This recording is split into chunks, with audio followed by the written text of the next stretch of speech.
సభాయ నమః.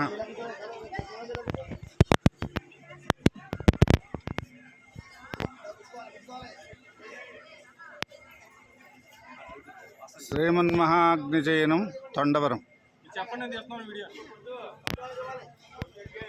అందరూ కూడా ఇష్టకలు స్వీకరించి గర్తము శేనచితి గర్తము అని అంటారు. ఆ శేనచితిని నిర్మించడానికి తగినటువంటి స్థానం ఏదైతే ఉందో అక్కడికి చేరుస్తున్నారు భక్తులందరూ కూడా ఎంతో భక్తితోటి భగవన్నామాన్ని స్మరించుకుంటూ. ఎవరు ఒక్క అడుగు కూడా వేయట్లేదు చూడండి. ఇటకలు చేత్తో పట్టుకుంటున్నారు, మళ్ళీ ఇచ్చేస్తున్నారు. ఒక్కరు కూడా కదలట్లేదు.